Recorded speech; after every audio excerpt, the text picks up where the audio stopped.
할렐루야. 네. 오늘 이 밤에는 학계에서 학계. 학계는 무엇이라고 설명합니까? 성전 재건을 독려한 선지자다. 그러니까 이 성전 재건이라고 말씀하고 있지만은 이 성전 재건을 꼭 물리적 성전으로만 보면 안 돼요. 물리적인 성전도 건축했지만은 사실 성전은 무엇을 상징합니까? 무너진 이스라엘 백성들의 신앙이 다시 세워지는 것을 의미하는 거예요. 그래서 학계는 비단 무너졌던 물리적인 성전만 건축한 것이 아니라 무너졌던 이스라엘 백성들의 신앙을 재건하는 그 사역을 맡았던 선지자가 학계 선지자였다.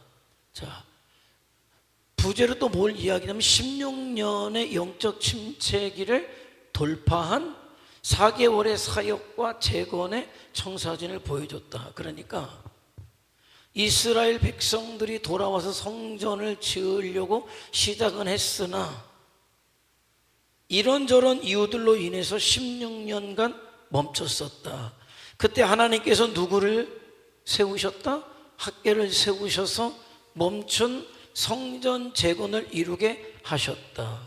학계 1장 8절은 이렇게 말씀하죠. 한번 읽어볼까요? 시작.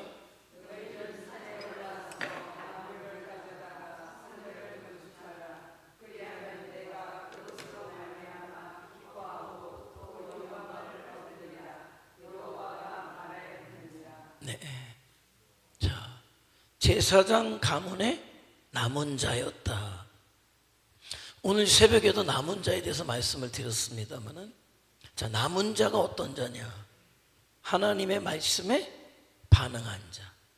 하나님의 구원의 역사 가운데 반응한 자가 남은 자예요.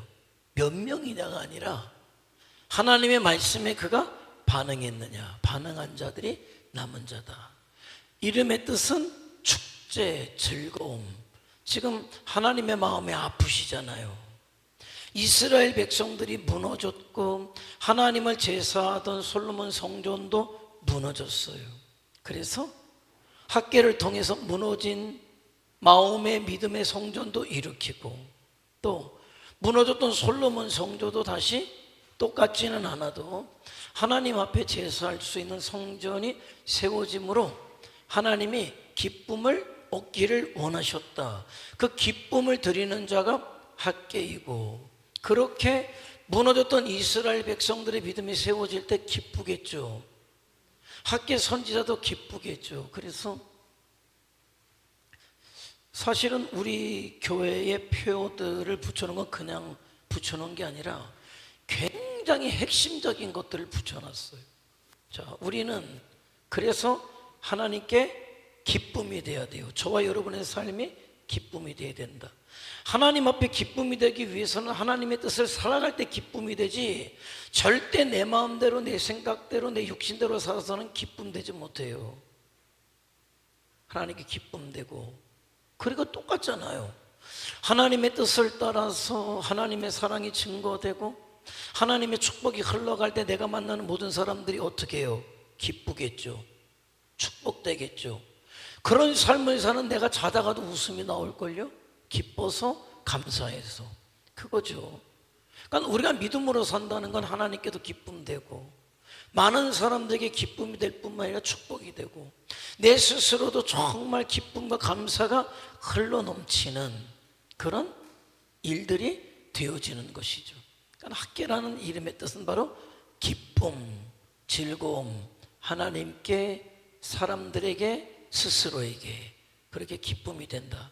설명하고 있잖아요. 절망에 빠진 이스라엘의 회복의 기쁨을 선포할 자비의 표징이 학계라는 이름이었다. 자, 포로 생활 중에 태어난 것 같아요. 제사장 가문에서 태어났다. 자, 말씀드렸지만은, 그런데 고레스가 나타나서 귀환해라 라고 할 때 모든 포로로 끌려갔던 사람들이 반응한 게 아니에요. 이미 바벨론에서 기반을 잡았기 때문에 움직인다는 건 쉬운 일이 아니에요. 그러나 그것이 하나님의 원하심이기 때문에, 하나님의 뜻이기 때문에 기꺼이 내 모든 것들을 내려놓고 반응해서 예루살렘으로 귀환한 자들이 남은 자다. 하나님의 역사를 이어가기 위해서 남은 자를 남겨두었다라는 거죠. 자, 1차 귀환 때 BC 537년에 수룹바벨이 고레스 왕에 의해서 귀환할 때 그 일행 가운데 학개가 함께 했다는 거예요. 사역 기간이 참 재밌어요. 길게 하진 않았어요. 4개월의 사역을 했지만은 16년간에 멈췄던, 아니 이미 그 이전에 멸망하기 이전부터 멈춰졌던 어떤 신앙에 무너졌던 어떤 신앙을 세우고, 그리고 무너졌던 솔로몬 성전을 세우는 그 역사를 이루었다라는 거예요. 이제 보면 좀 더 이해가 돼요.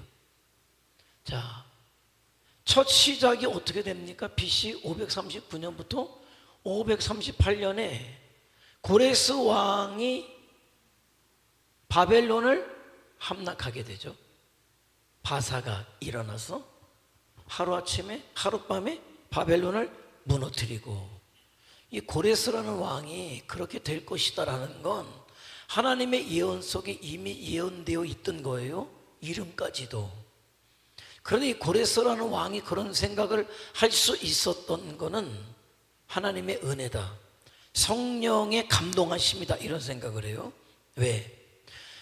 그동안의 열강들이 세워지고 무너지고 세워지고 무너지고 세워지고 무너지는 과정들을 본 거예요. 절대로 무너질 것 같지 않았던 나라가 무너졌어요. 애굽이 무너졌어요. 아수르가 무너졌어요. 바벨론조차도 자기가 무너뜨렸지만은 절대 그 당시에 무너지지 않을 강대국들이었단 말이죠. 참 희한하다.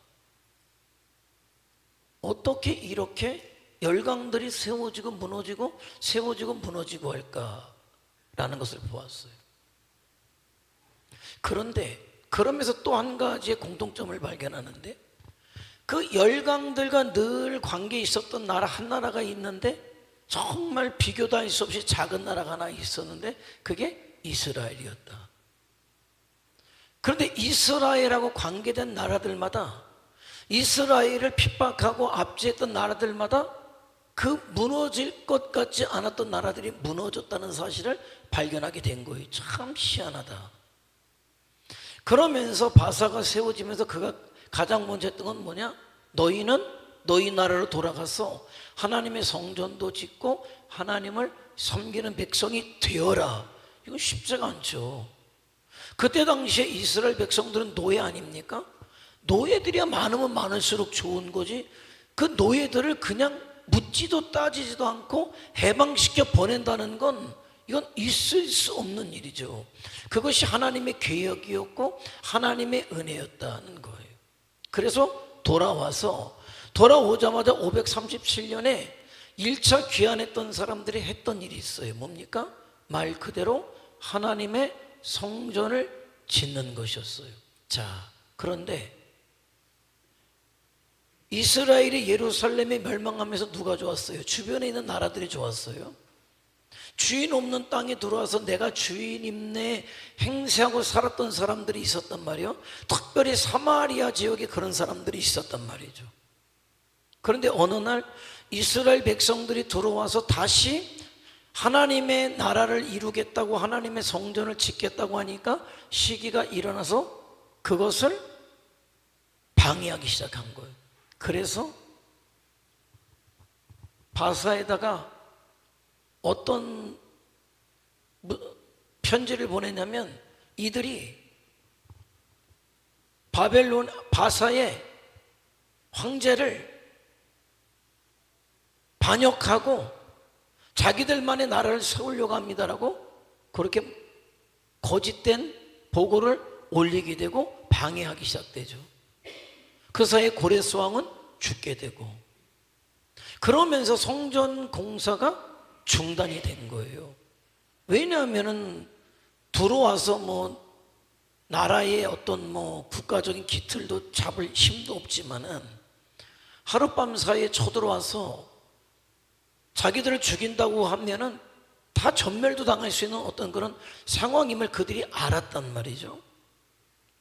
그러면서 그것이 두려웠는지, 그러면서 방해 때문에, 그러면서 지쳤는지 성전 공사가 중단됐다. 몇 년 동안? 16년 동안. 하나님께서 지켜보셨겠죠. 어떻게 하는지. 그런데 성전 공사가 재건될 기미가 안 보이니까 누구를 부르십니까? 그때 학개를 부르시죠. 학개를 부르셔서 중단된 성전 재건을 시작해라. 그때 지도자가 스룹바벨이었고 제사장은 여호수아였어요. 스룹바벨과 여호수아에게도 전하고 돌아온 남은 자 백성들에게도 내 뜻을 전해라 라는 사명을 받고 누가? 학개가 일어서게 된 거예요. 그렇게 부름을 받아서 그가 하나님의 뜻을 그야말로 거침없이 지도자들이나 백성들에게 하나님의 뜻을 전했고, 그런데 놀라운 게 뭐냐면 그렇게 전한 학개의 그 전하는 말씀에 반응을 한 거예요. 말씀에 반응을 해서 지도자나 제사장이나 백성들이나 그들이 돌이키게 되고 그들의 영적 각성이 일어나게 되고, 그래서 그들이 다시 성전을 짓기 시작해서 마침내 516년에 완공했다라는 게 배경이에요. 자, 이게 쉬운 상황이 아니었어요. 자, 시대적인 위기가 있었어요. 자, 사마리아인의 방해와 유대인의 내분으로 공사가 16년 지체됐어요. 자, 그러자 하나님의 뜻을 받았던 학개가 방관하던 백성들을 무엇으로? 말씀으로 책망하고 성전 건축이 하나님의 뜻임을 강력히 선포하죠. 자, 어려운 상황이지만 그렇게 백성들에게 하나님 앞에 다시 반응할 것을 결단하게 하고 신앙적 열심을 갖도록 학개가 그렇게 했는데, 백성들이 볼 때 학개의 어떤 그런 결단력 있는 모습이 그들에게 힘있게 전달된 거죠. 그러니까 신앙이라는 거는 저절로 되진 않아요. 신앙이라는 것은 결단을 통해서, 날마다 결단을 통해서 이루어지는 게 신앙이라는 거예요. 그러니까 어떤 결단입니까? 믿음 아닌 것을 버릴 결단, 하나님의 뜻을 따라갈 결단. 그래서 사도 바울은 나는 날마다 죽을 결단을 해서 오늘도 믿음 아닌 것도 죽고 내 자랑 내 공로도 죽고, 그래서 다시 믿음으로 새롭게 태어나는, 그 나는 날마다 죽고 날마다 태어나는 어떤 그런 것들, 결단이죠. 내가 하나님 앞에 믿음으로 살아간다는 것은 결단이 선행되지 않으면 안 돼요. 날마다 하는 결단. 날마다 결단하면 날마다 새로워져야 되는 거죠. 날마다 결단하고, 그러니까 우리에게 작심삼일이라는 말은 필요 없어요. 왜? 날마다 결단할 거니까. 날마다 결단할 거니까. 믿음을 결단하고 믿음 아닌 것을 내려놓고, 결단하고 내려놓고, 하나님 보실 때 합당하지 않은 것을 내려놓고, 그러면서 일이 되는 것이죠. 자, 백성들에게 방관하던 것들을 내려놓고 하나님의 뜻을 따라갈 것을 결단케 하고, 네, 그게 학개가 했던 일이에요. 네 분이 극심했었어요. 해야 된다, 말아야 된다.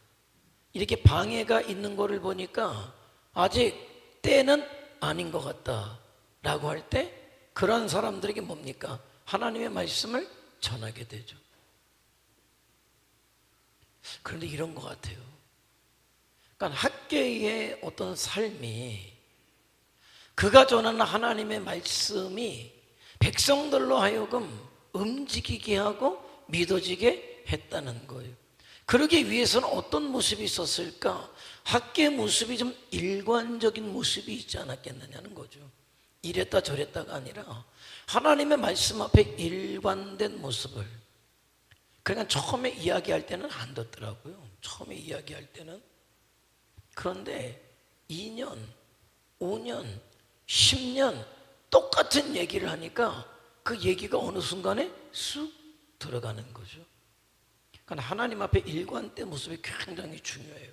목사가 됐던 성도가 됐던 우리가 주변에 있는 사람들에게 복음을 전한다고 할 때 이랬다 저랬다는 사람이 아무리 예수를 증거해도 그 예수는 그 사람에게 능력이 되지 못해요.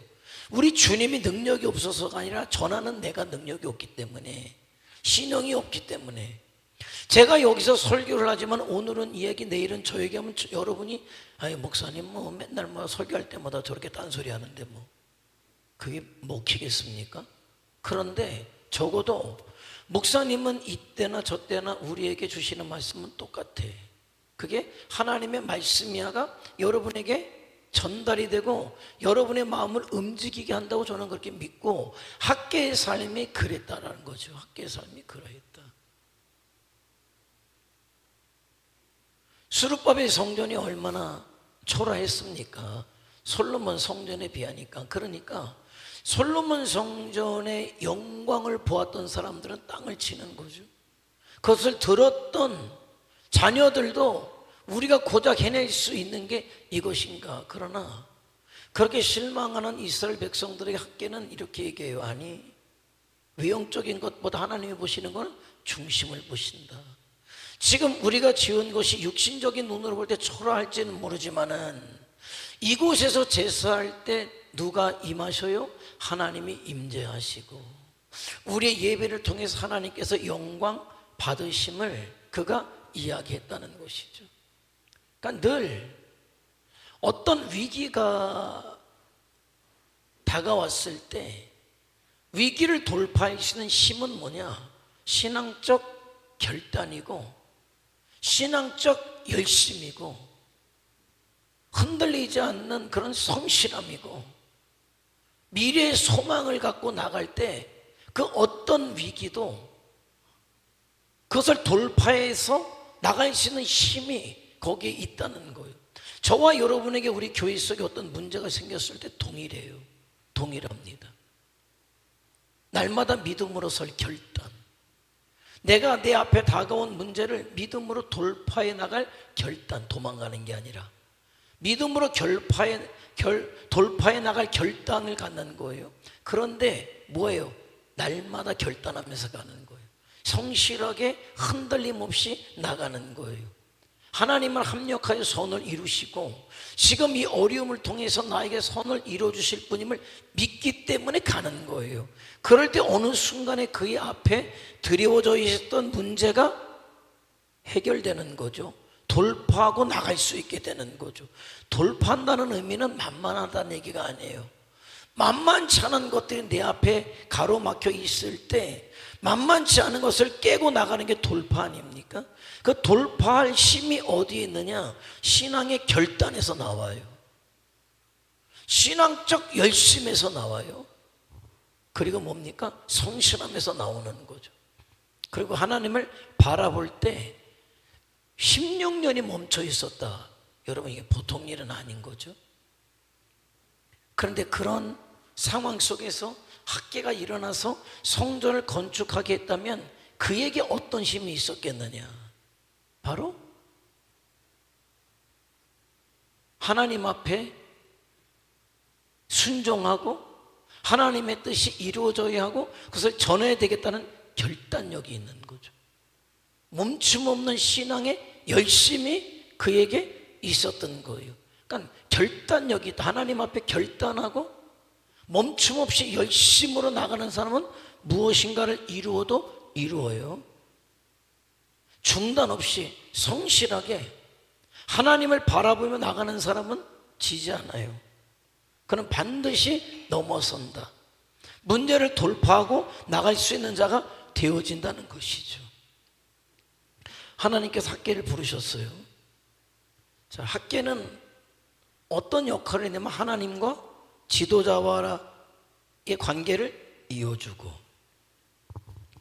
백성들과 하나님과의 관계를 이어주는 것. 그러니까 믿음의 사람은 하나님의 뜻을 받았어요. 그 하나님의 뜻이 무엇입니까? 성전을 건축하는 거예요. 그래서 이 하나님의 뜻을 스룹바벨과 여호수아에게 전하고 이 하나님의 뜻을 백성들에게 전할 때 지도자와 백성들이 깨어나서 그들이 그동안에 나태했던 것들을 회개하고 하나님의 뜻이 중단됐음을 회개하고 다시 하나님 앞에 서서 멈춰졌던 성전 공사가 진행되도록 했기 때문에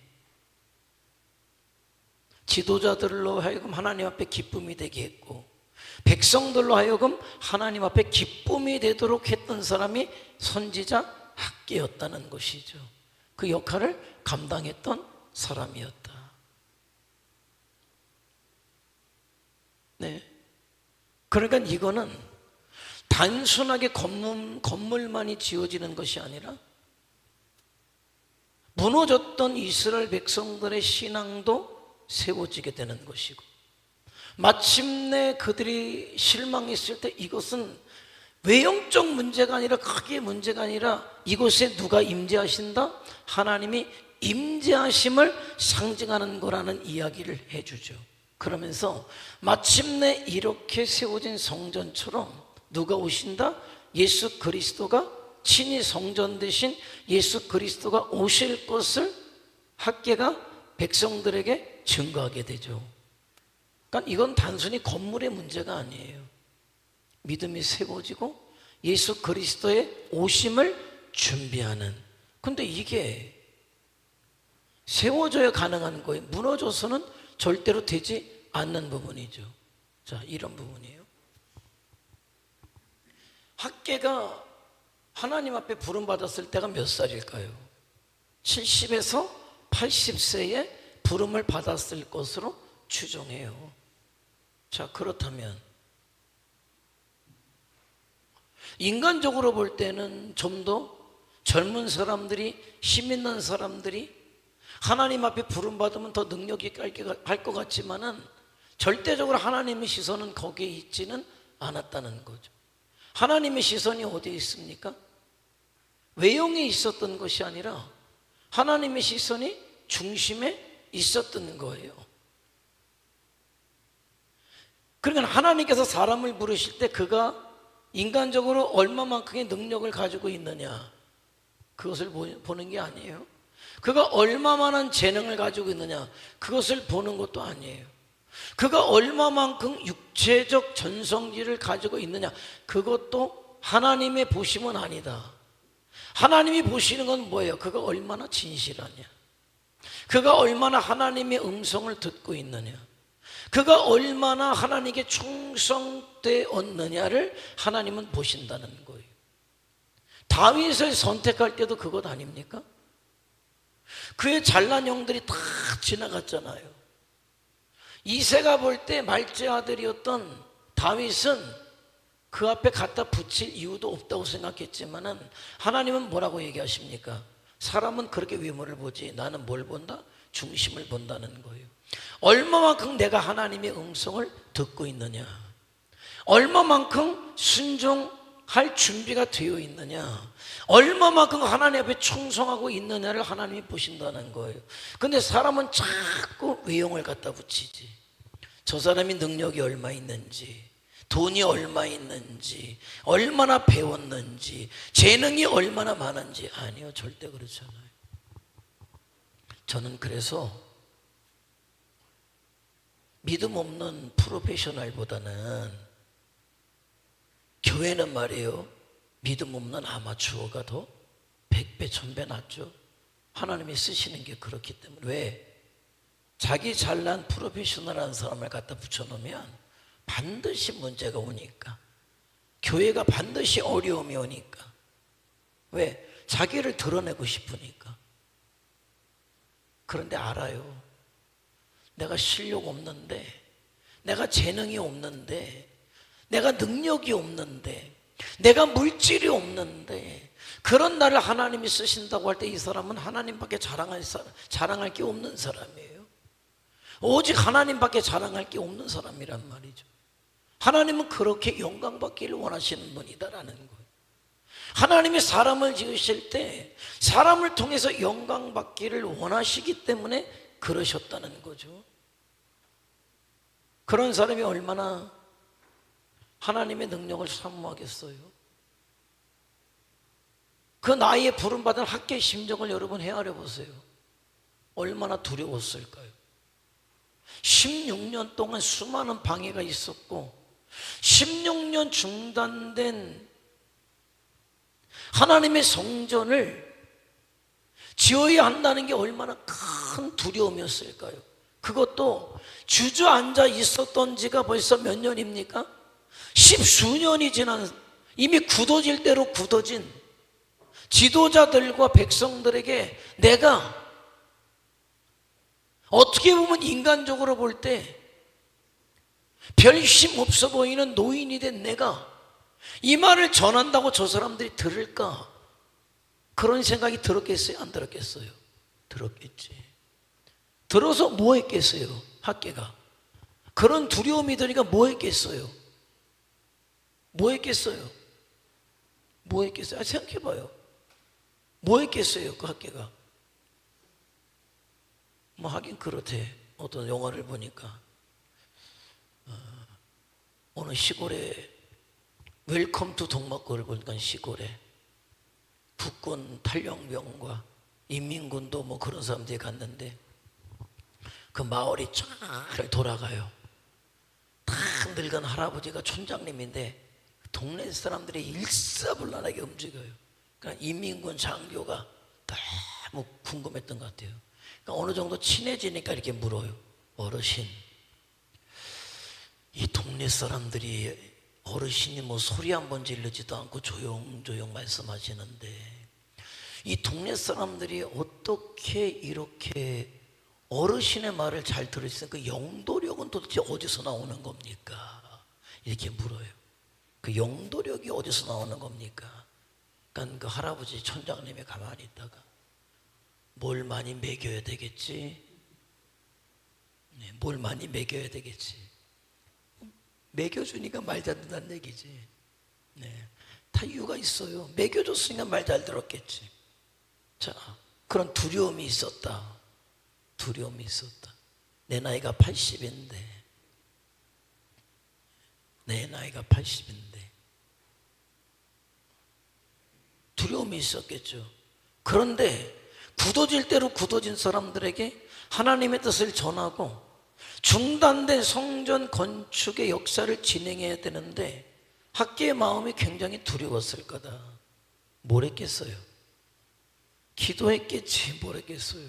기도했겠지. 왜? 아무리 100번, 1000번, 10,000번 생각해봐도 내가 내 힘으로 할 수 있는 일이 아니거든. 아니거든. 그러니까 하나님의 능력을 사모하죠. 근데 하나님의 은혜가 능력이 어디로 갑니까? 내 힘껏 해보겠다는 사람에게 안 흘러가요. 하나님 아니면 안 됩니다는 사람에게 흘러간단 말이죠. 피레침을 세우죠. 피레침을 세워요. 왜 피레침을 세웁니까? 왜 피레침을 세워요? 몰라? 피레침을 몰라요? 우리 교회 십자가에 또 있는데 까치 와서 앉으라고 까치가 앉아있어. 그러면 피레침에 까치가 왜 피레침 세워요? 모르겠어요? 네, 굉장히 어려운 질문을 했네. 라벨레이 고사님 피레침을 왜 세웠어요? 그렇지. 여러분들 벼락 맞지 말라고 세운 거 여러분 벼락 맞을까봐. 왜? 벼락이 내려올 때 어디로 가요? 벼락을 쭉 빨아들이는 게 뭐예요? 피레침이거든. 하나님의 은혜가요 어디로 흘러가요? 사모하는 자에게 흘러가요. 잘난 자에게 흘러가는 게 아니라 사모하는 자에게 흘러가요. 내가 잘나서 내가 똑똑해서 벌어먹겠다는 사람은 자기 능력과 벌어먹을 수는 있을 거예요. 그 이상은 절대 아니다. 그러나 하나님의 은혜가 아니면 살아갈 수 없는 사람에게 하나님의 은혜가 임하면 그 사람의 능력 이상의 것이 나온다는 거예요. 능력 이상의 것이 나온다는 거예요. 그러니까 하나님께서 어떤 것을 맡겨주실 때 자꾸 내가 할 수 있을까가 먼저가 아니에요. 내가 가지고 있는 것이 얼마인가, 이게 먼저가 아니에요. 하나님께서 나를 쓰신다고 할 때 하나님이 보시는 건 뭐냐면 내가 가지고 있는 게 아니라 네가 나를 바라보고 있느냐, 내 음성을 듣고 있느냐인 거예요. 그러니까 얼마나 기도했겠어요. 하나님, 나는 할 수 없는 자입니다. 하나님이 모세에게 나타나셨던 것도 80세예요. 왜? 너무 잘난 모세는 지가 하려고 하기 때문에 지 이상의 능력을 발휘할 수가 없어요. 인간적 능력 이상을 발휘할 수가 없어요. 그런데 80이 된 모세는 내가 할 수 없기 때문에, 하나님은 의지하기 때문에 그를 통해서 10가지의 재앙이 내려오기도 했고, 홍해바다가 갈라지기도 했고, 반석에서 물이 나기도 했고. 왜? 내가 할 수 없으니까. 가장 중요한 거는 알아야 돼요. 내가 할 수 없기 때문에 하나님의 능력, 하나님의 은혜를 사모해야 돼요. 그런데 하나님의 능력, 하나님의 사모, 하나님의 은혜가 어떤 통로로? 기도라는 통로를 통해서 나에게 들어온단 말이에요. 그러면 되는 거예요. 그래서 그가 기도했다. 어떻게 보면 알아요? 그의 말이 들려져요. 백성들에게 여러분 이래요. 아니, 설교할 때 여러분 가장 중요한 게 뭐예요? 내가 얼마나 설교를 잘 구성했느냐? 아니에요. 얼마나 그게 설교가 서로 몰론 결론이 잘 딱 떨어지게 만들었느냐? 그것도 아니에요. 그 누가 들어도 수준 있게, 현실감 있게 설교 잘하는데? 아니, 그것도 아니에요. 가장 중요한 설교는 뭡니까? 그것이 성도들에게 하나님의 말씀으로 들려지느냐, 이거만큼 중요한 건 없어요. 그래서 어느 순간 제가 발견한 게, 설교를 물론 제가 준비할 때 최선을 다해서 준비하지만 그것보다 더 중요한 것은 무엇이냐? 성령께서 역사하시는 것만큼 중요한 건 없다. 아무리 말을 잘하고 아무리 잘 준비된 설교일지라도 성령께서 도우지 않으면 여러분은 일로 들어와서 일로 흘리고 나가서 내가 무슨 말을 했는지조차 기억하지 않아요. 요즘 그런 어떤 거룩한 부담감이 있어요. 어떻게 보면 이래요. 저는 예를 들어서 예배 시간에 말씀만 전하는 것으로 끝나도 뭐라고 할 사람은 없어요. 예배를 인도했고 예배 시간에 하나님의 말씀을 전해줬으니까. 그런데 그 말씀을 또 여러분이 볼 수 있도록 교회 유튜브 홈페이지, 유튜브 채널에 올려드려요. 새벽 말씀 같은 경우는 음성이니까 유튜브에 올리지 않고 여러분 톡에 올려요. 그리고 사실 그거는 목사도 의무 있는 일은 아니고 의무 없는 일이지, 안 해도 되는 일, 그잖아요. 꼭 해야 될 일이면 의무가 있다고 얘기하지만 의무가 없는 일이에요. 안 해도 돼요. 그런데 하는 것은 뭐예요? 여러분에게 영적인 유익이 되기를 원하기 때문에 그렇다는 거죠. 자, 그리고 그렇게 새벽에 오신 분들만 한번 듣고 끝나면 뭐 잘해도 그만 못해도 그만. 아니, 잘하면 조금 못하면 조금 미안하지만은 그래요. 근데 그걸 남긴다는 건 조금 또 다른 의미가 있어요. 그런데 그걸 갖다 여러분이 좀 더 이야기적인 하나의 그림으로 여러분에게 보내준다는 건 또 다른 의미가 있어요. 왜? 허튼 소리 못하겠네. 허튼 소리라면 허튼 소리까지 막 그려내버리니까. 그리고 그것을 또 요즘 여러분 뭐 팟캐스트로 해서 여러분 톡에다 올려드리는 이유는 제가 한 설교지만은 두 사람의 대화를 통해서 다른 각도에서 그 말씀이 여러분에게 들려지기를 원해요. 그건 제가 그야말로 안 해도 되는 일들을 계속해요. 근데 그거는 왜 하는 거냐면 여러분이 말씀을 듣고 영적인 유익이 여러분에게 있기를 바라는 마음이 간절해서. 다시 얘기하면 그거는 어쩌면은 늘 계속될 것은 아닐 것 같아요. 제가 할 수 있을 때까지는 아마 하겠지만은 다르게 얘기해 볼까요? 여러분도 그렇게 하나님의 말씀을 여러 각도에서 자세하게 하나님의 뜻을 전달받을 수 있는 기회가 여러분에게 주어지고 있다는 거죠. 문제는 그 기회를 내가 받느냐 안 받느냐인 거예요. 그건 여러분의 자유죠. 그런데 기도해요. 그것이 내가 그냥 노력으로 될 것이 아니라 여러분에게 하나님의 말씀으로 들려지길 위해서 기도하는 거죠. 그래서 설교할 때 되도록이면 다른 얘기 안 하는 이유도 하나님의 말씀이 들려지려고. 우스갯소리를 많이 하잖아요. 뭐 그런 것들도 있어. 설교의 기법 중에 처음에 좀 경직된 분위기를 깨려고 아이스 브레이크라고 그래가지고 뭐 그냥 쉬운 얘기, 돌아가는 얘기, 그런 이야기들도 하죠. 그런데 참 재밌는 건 그렇게 해서 본론으로 끌려오려고 시작했는데 나가서는 본론을 기억하지 못하고 그냥 쉽게 한번 웃고 넘어가자고 한 얘기만 기억하는 거. 아, 이것도 아니구나.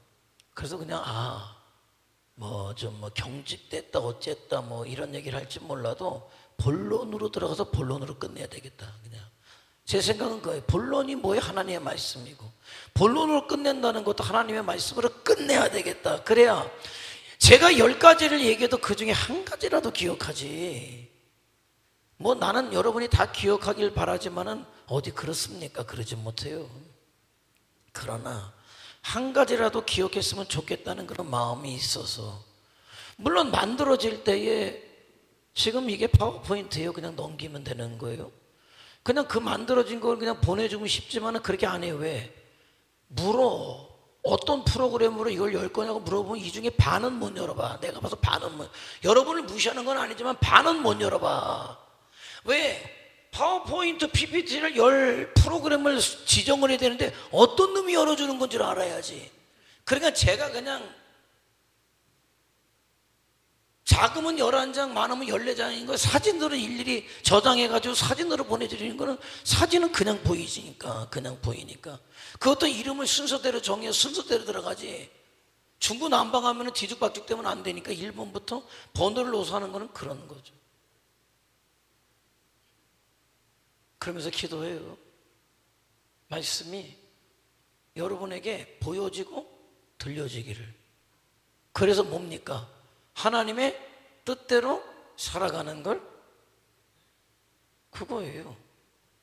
그러니까 제가 가장 경계하는 게 뭐예요? 곁길로 빠지는 거를 경계하는 거예요. 여태까지 와서 여러분 이제 9년 차예요. 이제 9년 차예요. 그럼 이제 9년 차예요. 제가 온 지가 이제 9년 차인데, 여태까지 오면서 얘기하지만 여러분 이거 참 재밌는 얘기지만 저는요 늘 기도할 때마다 여러분을 위해서 기도하고 악한 것이 방해하지 못하도록 기도하죠. 몰아내죠. 질병도 문제도 몰아내죠. 그러나 난 본론 아니에요. 왜 몰아낼까요? 내가 왜 예수의 이름으로 기도해 줄까요?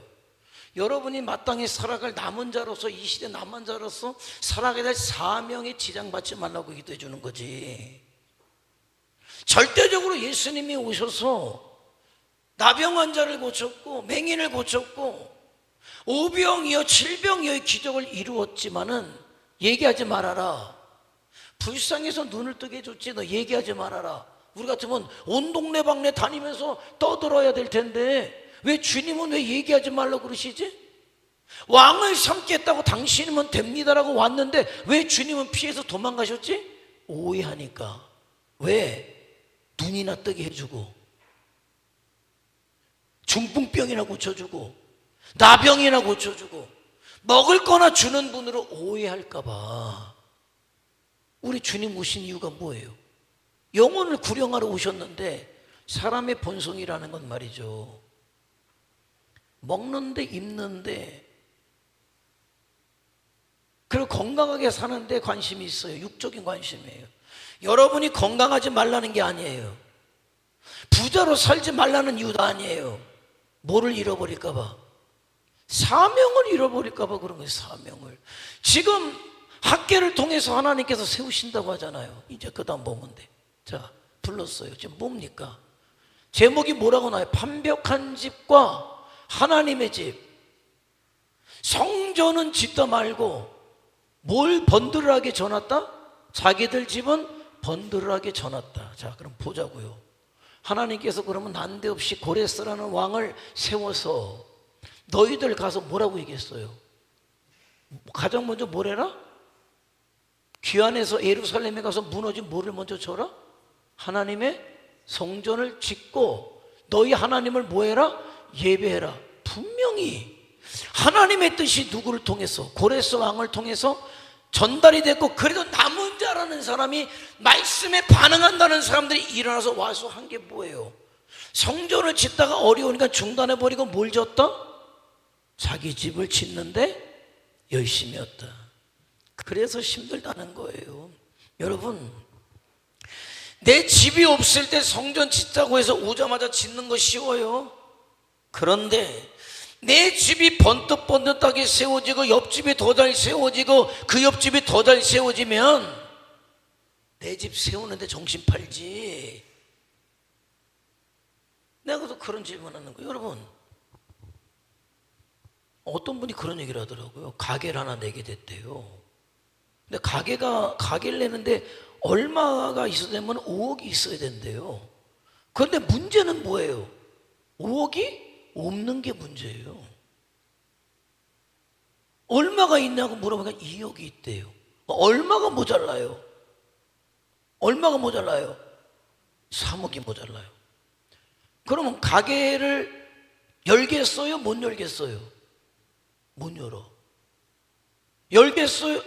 신혼여행 열겠어요? 못 열겠어요? 그러면 못 열어. 그렇게 막 깜빡이면 못 열어. 어떻게 열겠어요? 못 열겠어요? 못 열겠어. 왜? 왜 못 열어요?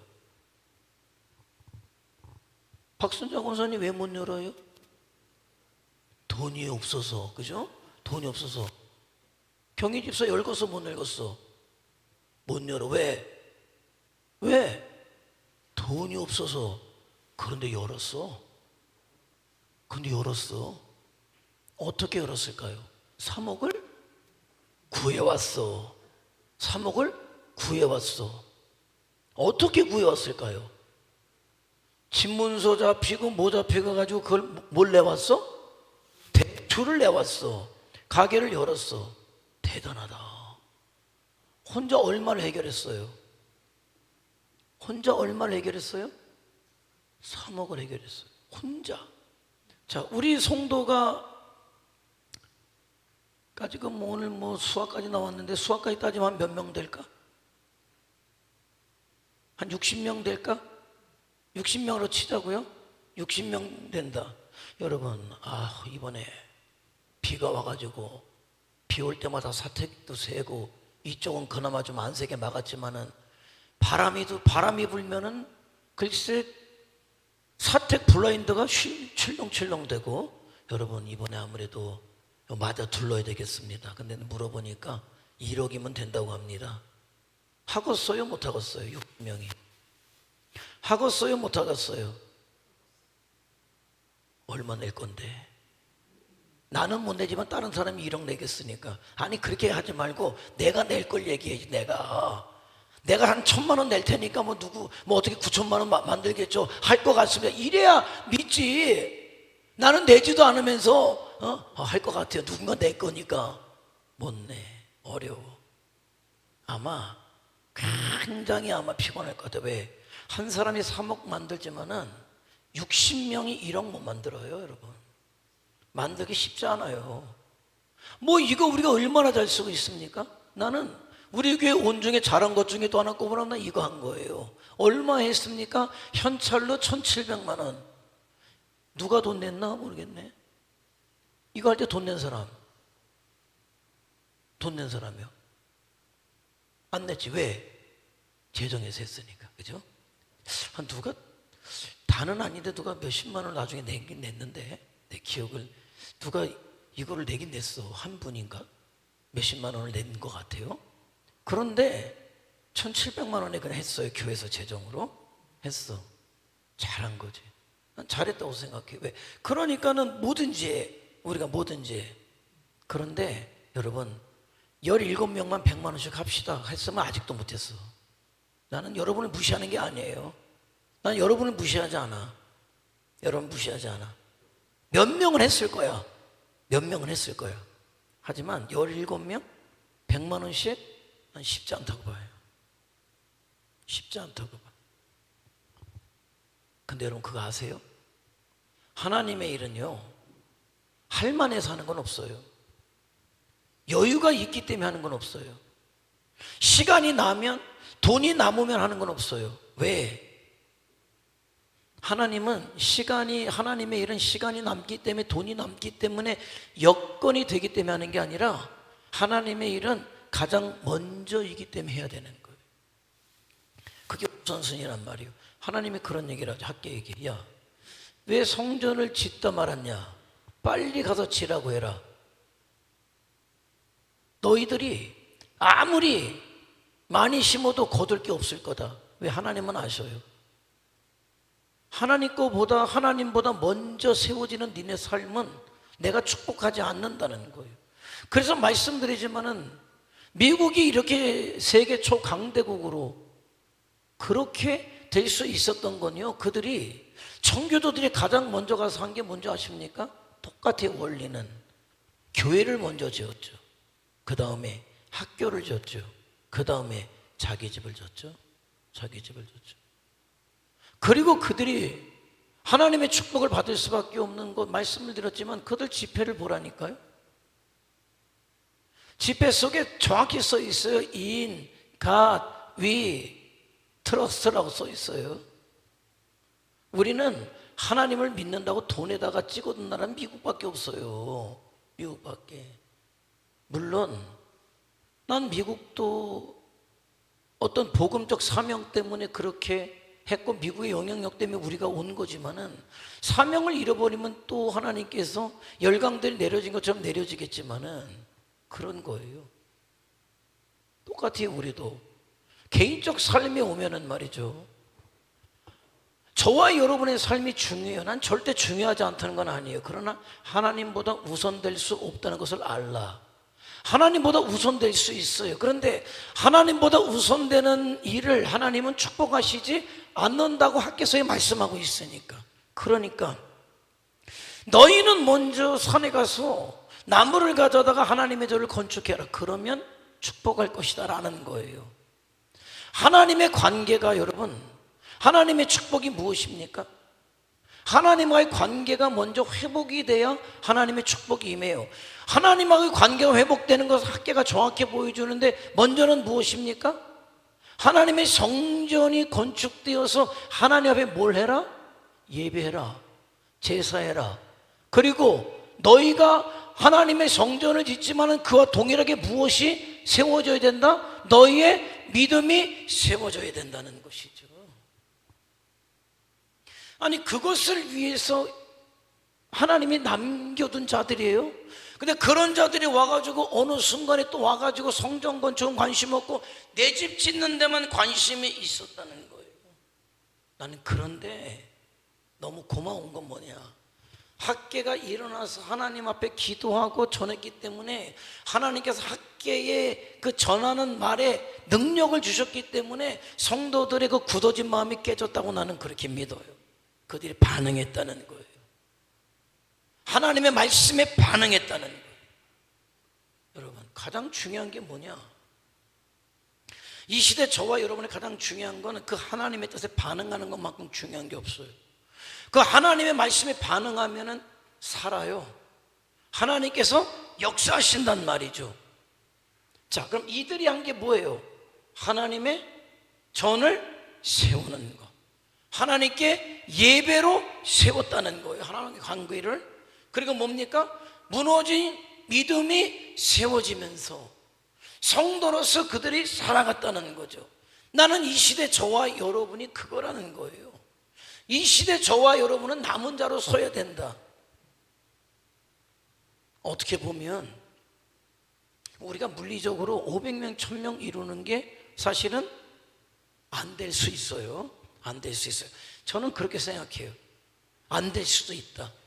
그런데 숫자적으로 우리가 몇 명 모이는 것보다 더 중요한 것은 뭐냐, 여기 모여있는 우리가 하나님의 음성을 듣고 있느냐인 거예요. 그러면 저와 여러분은 이 시대 하나님께서 마지막 주의 복음의 증거와 우리 주님의 재림을 준비하기 위해서 어떻게 한 사람들이에요? 남겨놓은 사람들이다. 그러니까 고레스 왕이 나타나서 가라라고 했을 때 다 온 게 아니에요. 그 말씀에 반응한 자들이 와서 믿음의 역사를 이루었단 말이죠. 그들이 혈통적으로 유대인이라는 게 남은 자가 절대 아니에요. 그들은 바사나 바벨론 사람이나 별반 다를 것 없어요. 말로만 히브리인이고 말로만 하나님의 백성이었지. 반응해서 온 사람들이 하나님의 백성이었고 남은 자들이었고, 그들이 그래도 성전을 지었고 마침내 주님 오심을 준비하는 믿음의 공동체를 세웠고, 하나님은 그들 통해 일하셨다. 1200만 한국 성도가 그립죠. 1000만일 때가 그립죠.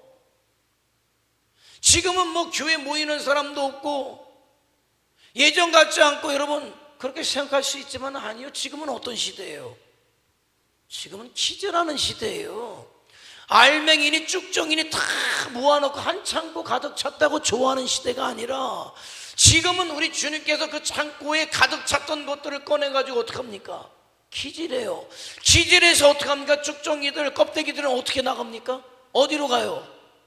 기질하면 어디로 갑니까? 밖으로 떨려나가지. 알곡들은 어디로 옵니까? 안으로 들어오지. 나는 그런 시대라고 봐요. 그동안은 여러분 알곡 쭉정이가 다 쌓여 있었죠, 창고에. 그러나 이제 주님 오실 때가 되니까 우리 주님이 알곡을 가리셔야 되잖아요. 그래서 쭉정이들은 다 떠내려간 거예요. 또 밀려간 거예요. 그들은 절대로 남은 자는 아니에요. 이 시대 하나님께서 우리에게 원하시는 것이 무엇인가를 분명히 알아야 돼요. 성전을 지으라 했으면 성전을 짓는 자가 남는 자예요.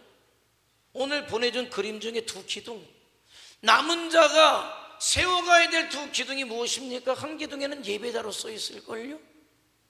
한 기둥에는 예수님의 증인이라고 써 있을걸요. 이 시대 남은 자가 해야 될 일이 무엇입니까? 예배자의 사명을 감당해내는 거예요. 그거는 하나님이 인간을 창조하셨을 때부터 지금까지 한순간도 변함없이 예배받기를 원하시는 분은 하나님, 예배자를 찾는 분 역시 하나님이시고, 우리 주님이 2000년 전에 구속의 역사를 이루시고 사망 권세 깨뜨리시고 부활의 생명을 우리에게 주시면서, 내가 너희를 위해서 너희가 거처할 처소를 예배하러 간다. 그러니 이제 너희에게 맡기는 것이 있었잖아요. 내가 이루어놓은 구원의 역사를 어떻게 해라? 온 천하에 다니며 전파해라. 그게 뭐예요? 그 예수님의 증인된 사명이 우리에게 부여되고 있다. 그러니까 지금부터 저와 여러분이 되어야 될 게 뭡니까? 저는 그걸 여러분에게 말씀으로, 학계가 말씀으로 이야기했던 것처럼, 그래서 말씀드리지만은, 제가 여러분에서 기도해요. 은사가 필요하기도 해요. 난 절대적으로 기도해 하나님께 은사를 구해요. 무엇을 위해서? 그거는 부수적인 거예요. 내가 기도해서 귀신을 쫓아내고 병든 자를 고쳐내고 죽어가는 자를 살려낸다. 그게 주가 아니에요. 그런 일이 우리 교회 속에 벌어진다고 해도 왜, 무엇 때문에? 예배자와 예수님의 증인된 사명을 감당하라고. 그래서 이런 거예요. 저와 여러분이 오늘 말씀을 들으면서 이 시대 우리가 가져야 될 남은 자로서 우리가 붙잡아야 될 두 기둥이 뭐냐, 두 사명이 뭐냐, 예배자와 예수님의 증인된 사명을 감당하다 보니까 그 사역을 감당하라고 어떤 일이 벌어져야 되냐? 방에는 귀신도 떠나가고 질병도 떠나가고 또 필요한 곳에 죽은 자도 살아나는 역사가 있는 거지. 그게 아니라 모일 때마다 귀신 쫓아내고, 모일 때마다 병 고쳐내고, 모일 때마다 뭐 예언한다 그러고 예언해내고 그러면 어떻게 됩니까? 주객이 바뀌어버려요. 하나님의 뜻입니까? 아니죠. 그걸 알아야 돼요. 어떤 은사를 부정하는 게 아니에요. 어떤 이적과 기적을 부인하는 게 아니에요. 그것이 우리에게 주신 사명을 앞설 수가 없다는 얘기예요. 근데 악한 것들은 지능력을 주는지 어떤 건지 봐봐요. 교회 속에 들어와서 여태까지 제가 9년 이제 되면서 여태까지 여러분에게 얘기한 게 뭐예요? 여태까지 여러분에게 요연하게 변함없이 일관성 있게 얘기한 게 뭡니까? 한번 생각해 보세요. 난 두 가지라고 생각해요. 뭐예요? 우리가 이 시대에 예배자로 사는 거고, 또 예수님의 증인으로 사는 것. 그게 핵심이에요. 핵심이에요. 그것을 한눈 팔지 말라. 여러분, 어떤 일이 벌어져도 그것이 여러분에게 벌어진 어떤 것보다 앞설 수 없어요. 근데 악한 것들은 뭐예요? 한눈 팔게 하지. 한눈 팔게 하지. 그 사명으로 살지 못하게 하지. 한눈 팔게 하지. 방해해놓고 어디에 정신 팔게 합니까? 내 집 짓는데 정신 팔게 해요. 내 집 짓는데 정신 팔게 하고, 내 집 짓는데 뭡니까? 경쟁하게 해요. 어이구야, 저 사람이 나보다 더 좋게 집을 졌네. 야, 넓혀라, 높여라. 이거에 정신 팔게 하는 거예요. 지금 학계를 부르신 이유가 뭡니까? 다 자기 집 세우는데 정신 파니까.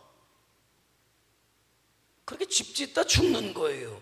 하나님의 뜻은 무엇입니까? 하나님의 성전이 재건되어서 예배하고, 너희의 무너진 믿음의 집이 세워져서 하나님의 구원의 역사를 이어가는 사람으로 살아가라는 거잖아요. 그게 이 시대 저와 여러분이 가져야 될 예배자와 예수님의 증인된 사명이라고 할 때, 그 어떤 것도 그것보다 앞설 수 없다는 것을 저와 여러분은 분명히 알아야 되는 거예요. 나는 여전히 기도해 줄 거예요. 아픈 자가 있을 때 아픈 사람을 기도할 거고, 귀신 들린 자가 있다면 귀신이 나가길 기도할 거고, 삶이 어려운 자가 있을 때 하나님께서 은혜를 주시기를 나는 여전히 기도해요. 그런 은사를, 은혜를 저는 지금도 사모해요. 그러나 그럼에도 불구하고 저와 여러분이 이 시대의 남은 자로 살아가는데 예수님의 증인으로 예배자로 살아가는 것보다 앞설 수는 없다는 거예요. 나는 여러분의 자녀들이 잘 되기도 기도해요. 그러나 그것이 여러분이 이 시대 남은 자로 살아가는 것보다 앞설 수 없다는 거예요. 분명히 알아야 돼요. 그것을 내가 잃어버린 순간에 여러분 남은 자에 대해서 이탈하는 거예요. 말씀드렸죠. 이미 하나님의 뜻대로 바벨론의 포로가 돼서 간 사람들이에요. 그 사람들은. 그러면 거부하고 애굽으로 갔다 죽은 사람들과는 다른 사람들이죠. 그런데 그렇게 갔지만은 가서 어떻게 합니까? 세월이 지나면서 남은 자에서 탈락하고 그 중에 남은 사람들만 들어왔는데, 여기서도 또 악한 게 방해하니까 어떡합니까? 자기 집 짓는데 열심을 내고 혈안이 돼 있다가 하나님의 말씀하니까 그 말씀에 반응해서 성전을 지었고 그들이 주님 오심을 준비하는 자들로 세워졌지만은, 그러나 그 가운데서도 여전히 집 짓던 사람들은 탈락하는 거예요. 저와 여러분이 이 시대의 관심이 나를 성도로 부르시고 하나님의 자녀를 삼아주셨고, 그래서 이 땅에 살면서 나를 통해 우리 교회를 통해 하기를 원하셨던 그 역사, 예배자로 서고 예수님의 증인으로 서게 하는 그 일에 내가 관심을 빼앗기면은 뭐예요? 탈락하는 거예요. 여러분, 그래서 신앙이 저와 여러분과 좀 다름이 있다면 왜 이럴까라고 생각하면 이런 거죠. 저는 말씀을 전할 때 여러분의 영이 살아야 되기 때문에 살고 죽는 차원에서 말씀을 전하는데, 받는 사람은 어떤 입장에서 받느냐? 아이고, 목사님이 나 잘 되라고 하시는구나. 아니, 여러분, 잘 되라는 차원에서 얘기하는 게 아니에요. 아, 목사님이 오늘도 나에게 덕담해 주시는구나. 아니요, 여러분에게 덕담해 주는 차원이 아니란 말이에요. 여러분의 영혼이 살고 죽는 차원에서 이야기하는데 여러분의 영이 살라고 드리는 말씀이에요. 끝까지 남은 자로서의 사명을 감당해서 어떤 자가 하나님의 나라에 들어갑니까? 남은 자들이 들어가는 거예요. 남은 자들이. 그래서 이 시대 가운데 저와 여러분이 남은 자로 서서 우리에게 주신 사명, 예배자와 예수님의 증인된 사명 감당해서 마침 하나님의 나라에 이르는 자들이 저와 여러분이 되시기를 주님의 이름으로 축원해 드립니다. 기도하시겠습니다. 기도하죠.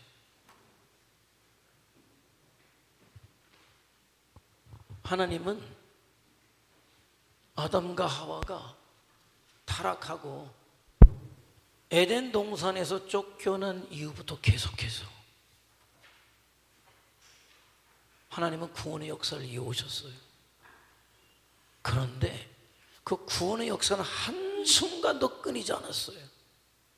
그러나 그 구원의 역사 가운데 쓰였던 사람들을 보면은 안타깝지만 모두가 다 한 사람도 빠짐없이 구원의 역사 가운데 쓰여진 사람들은 아니에요.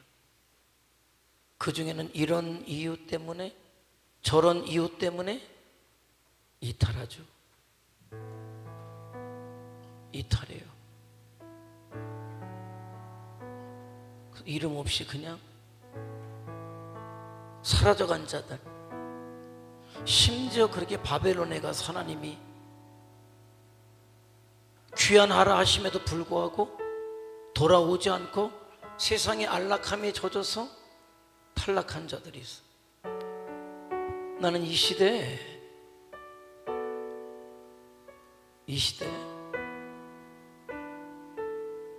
수많은 성도들이 있지만은 난 하나님께서